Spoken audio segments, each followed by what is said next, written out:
Limbo Zone, Chapter 3, The Farm.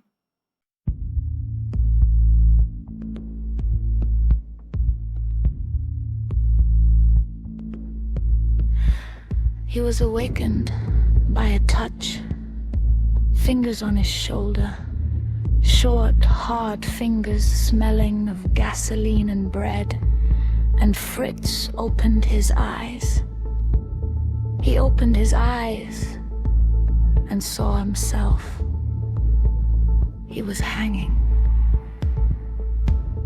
He hung in the aperture of the sky within a frame composed of two blackened posts and a cross-beam hanging, and his head was positioned incorrectly, tilted like the head of a person listening to something very quiet, something rising from beneath the earth. But he wasn't listening. He couldn't listen because his neck was broken, and from beneath the rope, coarse hempen, the kind used to tie bales in the camp workshops, a tongue protruded, a blue, swollen, obscene tongue that would never again issue an order, a recommendation, or a single word.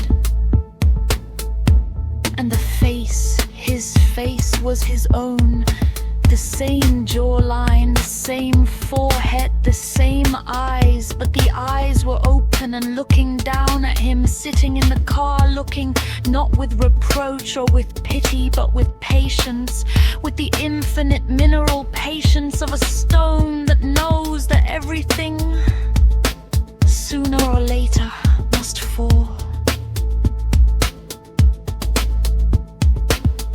The hanged man swayed, the rope creaked, the creaking was measured, rhythmic like a pendulum, like a metronome, like the clatter of train wheels going in one direction. Creak, creak, creak, creak, creak, in, out, debit, credit, and every creak was a word, and the word was one, and the word was his name, not the one written on the certificate, not Weber, no, but the other one, the real one, the one the rope knew. Behind the hanged man's back was not the sky, a fence, a brick fence, long and institutional, and near the fence something he couldn't quite make out, and from this something came a scent. No, not that one yet, that one hadn't arrived, but the scent already stood in the air, the way a storm stands half an hour before the first lightning strike.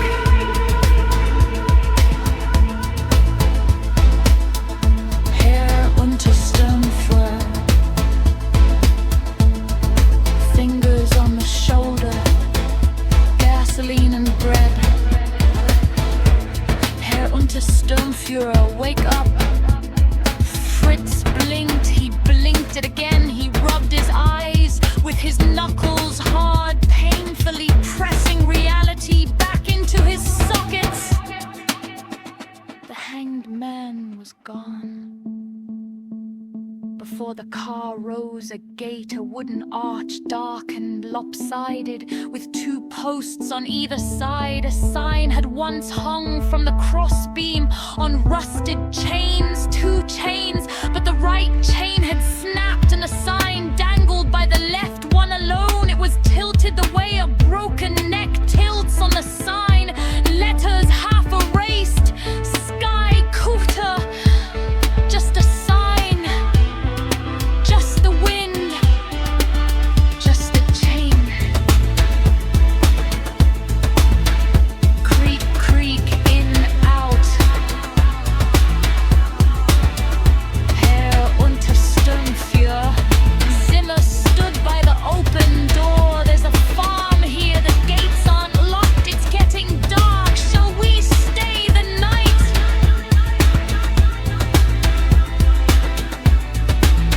Fritz looked at the sky. It was the color of cooling leaves. The sun had left without saying goodbye, the way one leaves a room where something irreparable has happened. September twilight crawled in from the east, the direction from which everything was now crawling. Tanks, paratroopers, fear. Barrel, Fritz said, wiping clammy sweat from his forehead. drive in. They entered the yard.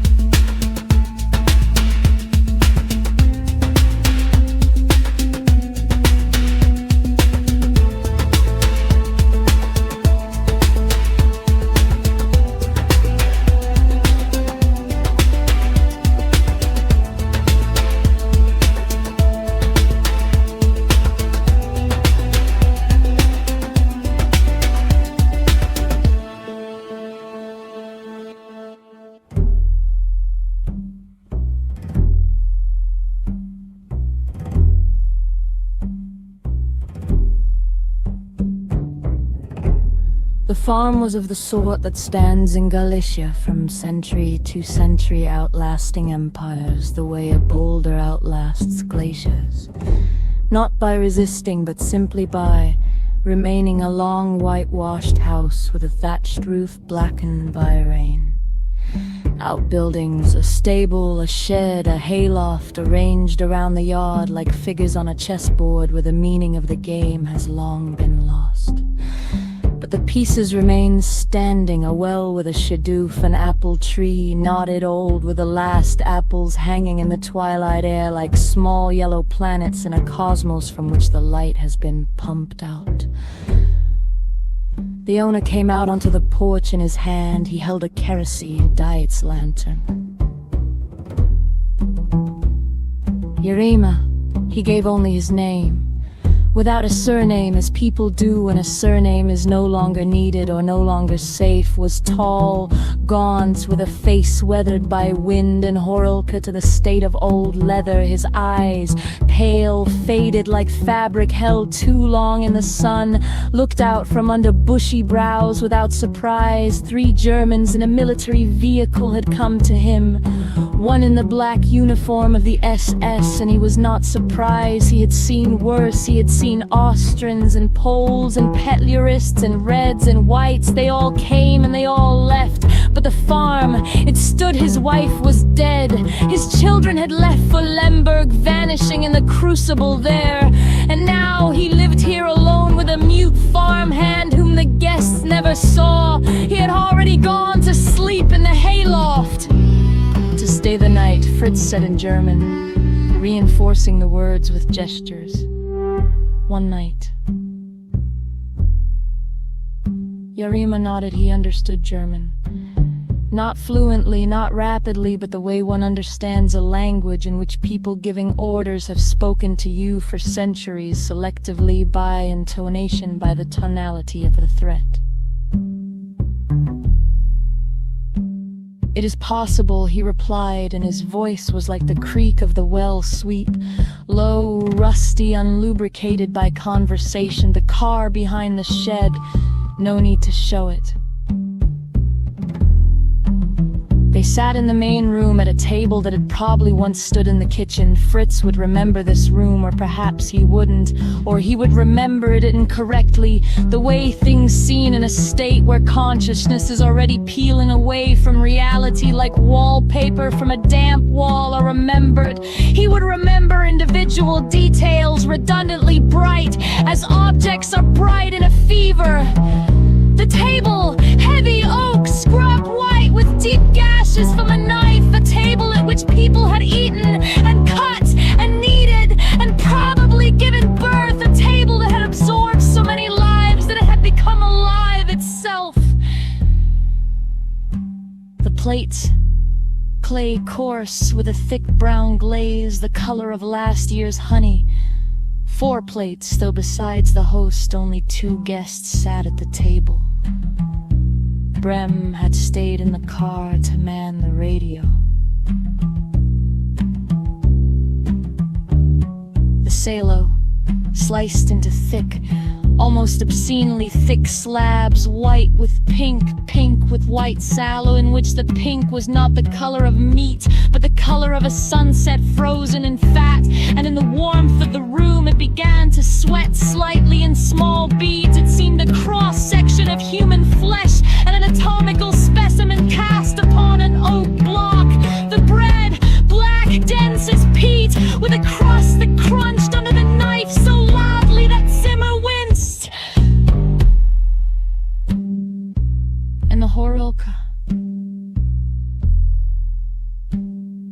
The Horulka stood in a bottle without a label, cloudy, yellowish, the color of that uncertain hour when it is not yet clear or it is dawn, or the reflection of a fire and poured it into 4 cups, clay of the same brown firing as the plates, 4 cups. Fritz looked at the 4th one.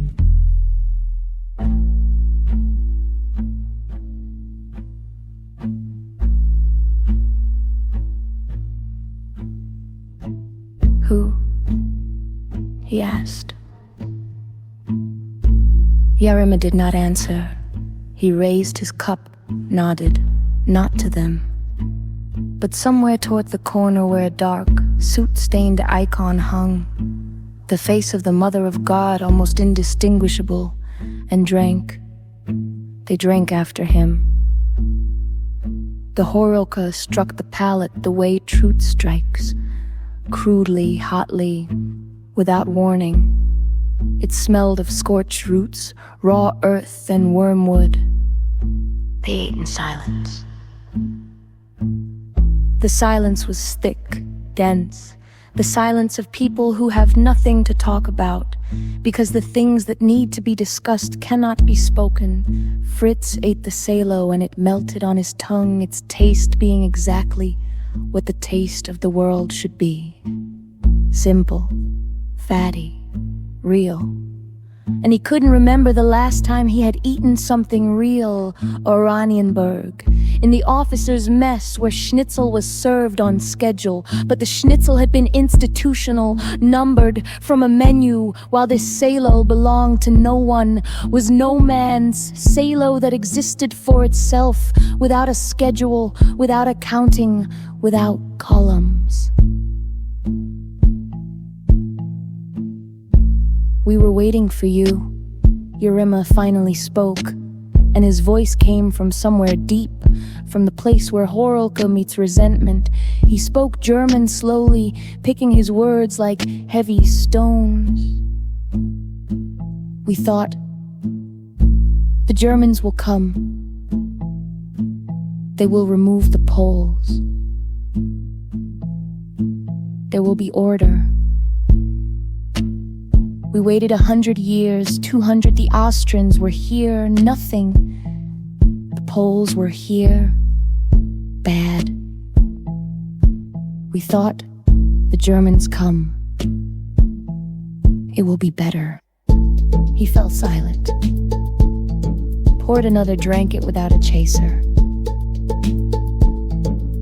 And you gave us to the Russians, traded us for something, and now you are fleeing yourselves.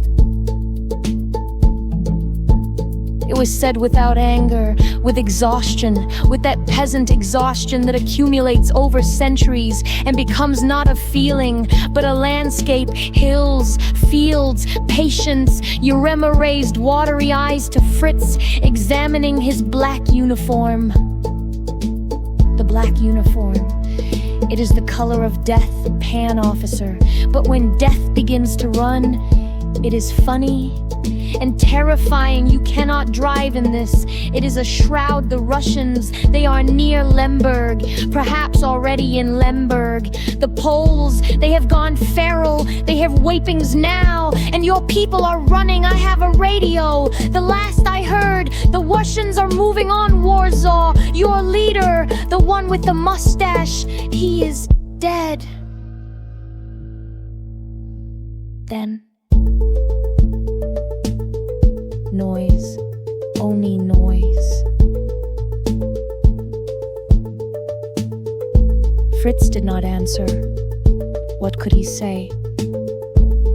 That the Reich didn't give them away, that the pact was a strategic move, that the Wehrmacht would restore order. Words, all words, were now the same as the red lines on the map, scrap paper, and Yerima knew it, and Fritz knew it, and this knowledge lay between them on the oak table. Turn on the radio, Fritz requested, quietly. Yerima stood up and went into the other room. He returned with a receiver, old, wooden, pre-war, one of those that look like small churches, a semicircular top, a cloth speaker grill, a tuning knob, a yellow scale with the names of cities that now belong to other countries or belonged to no one. He placed the receiver on the table, between the plates, turned it on the tubes inside, lit up with a warm, living amber light, like the eyes of a predator in the dark. The receiver hummed, warming up, the way a throat warms up before singing. Then came the static. That very noise. Crackling, rustling, whistling, the voice of the atmosphere, the voice of a space in which all stations had gone silent. Yarema turned the knob slowly. Warsaw, Krakow, Berlin, Vienna, and every city answered identically. With noise, with void, with absence.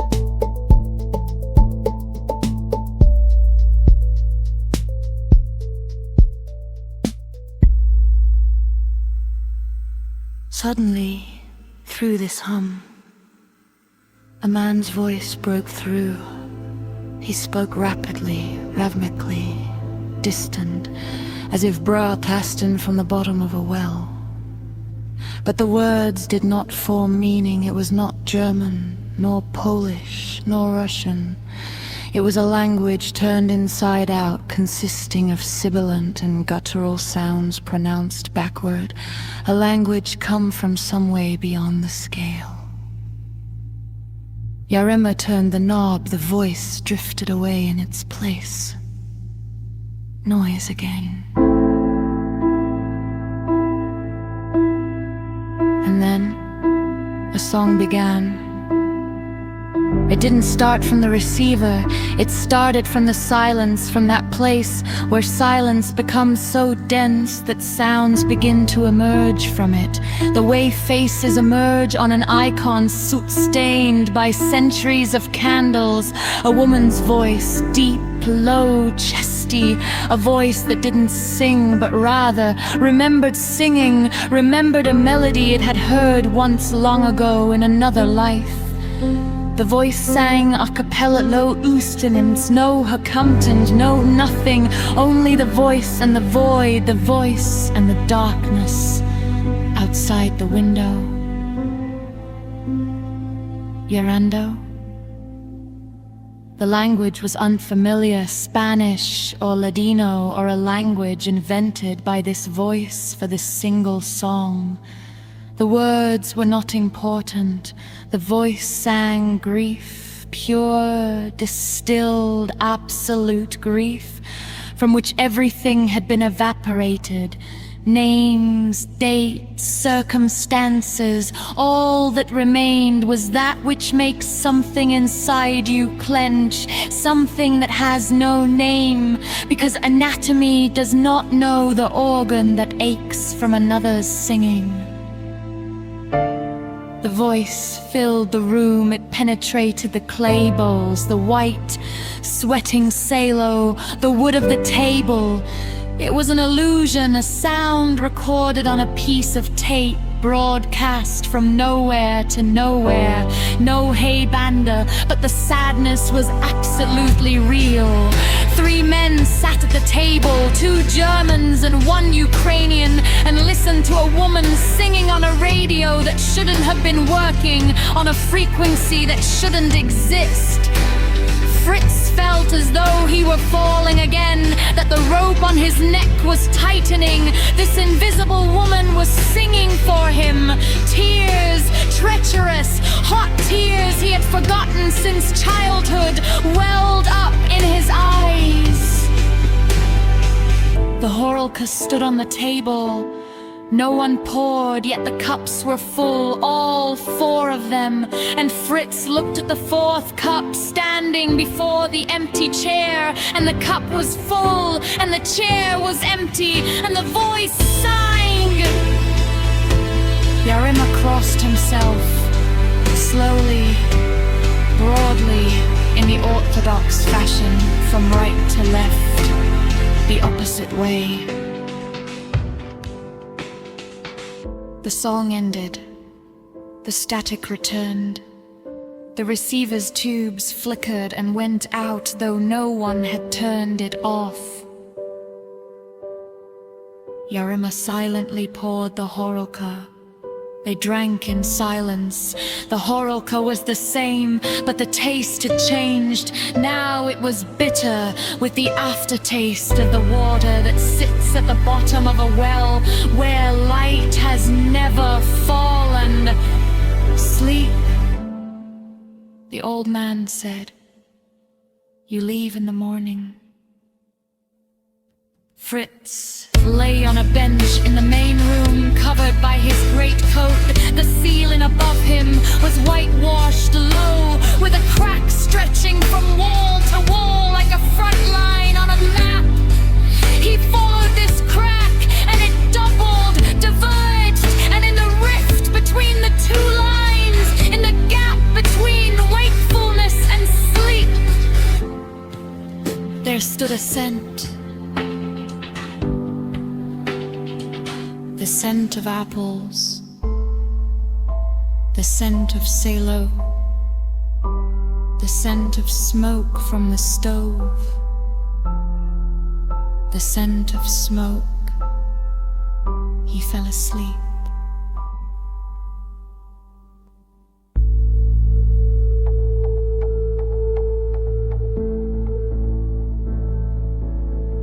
He was woken by Zimmer the dawn, murky, milky, indifferent, seeped through the small window. Herrenturstumführer. It's time the host gave us some potatoes and bread. And this. Zimmer showed a bottle, horolka for the road. Fritz sat up, his head was heavy, dull as a stone. The horolka, or the dream, or what stood between the horolka and the dream. Some crack into which he had fallen during the night, and from which he had not entirely emerged. He went out into the yard. The morning was cold, dewy, with that crystalline sharpness that comes at the end of September when summer has already died, but autumn has not yet decided what to be. The Kübelwagen stood behind the shed. Brem was already sitting in the back seat. Fritz was walking toward the car, and then, out of the corner of his eye, on the periphery where vision is not yet vision but only a hint, he saw movement.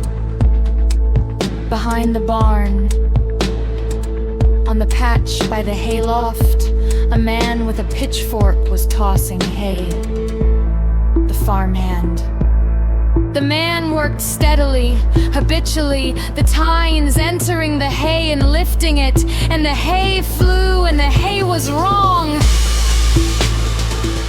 It was too bright unnaturally, offensively bright, golden, radiant, acid yellow, as if a small lamp of its own burned inside every straw, as if the hay were not hay, but yellow light that had taken the form of hay, and this light flew through the air, and the man with the pitchfork stood in this light, and Fritz could not look away for a moment. It seemed to him that it was not straw on the pitchfork, but human hair. The man was of medium height, sturdy in a simple linen shirt. His face was not visible. He stood with his back turned, but something in his figure, in the set of his shoulders, in that pedantic, machine-like precision with which he drove the tines into the straw, was familiar, not familiar. His own as one's reflection in a mirror is one's own, and you recognize it by that unique way your body occupies space. The farmhand turned. Fritz did not make out the face. The morning light was too murky, but it seemed to him in that fraction of a second where only pure horror fits that the farmhand had his face. Fritz blinked, a delusion vanished. By the shed stood an ordinary old man in a dirty shirt, listlessly tossing ordinary, withered, gray autumn straw. The light dimmed, the gold vanished. Just a man, just a farmhand, just Hain. Herunterristerführer, Zimmer called from behind the wheel. Are we going? Fritz sat in the car, the doors slammed shut. The engine coughed and started. The kibble wagon drove out of the yard, passed under the arch of the gate. The sign still dangled from its single chain, creaking softly in the morning air, and turned on to the back road. In the rearview mirror, the farm, the yard, the apple tree, and the figure of the man with the pitchfork standing in the gray fog shrank, receded, until they finally vanished. Until they became what everything left behind always becomes, a memory that does not yet know it is a verdict.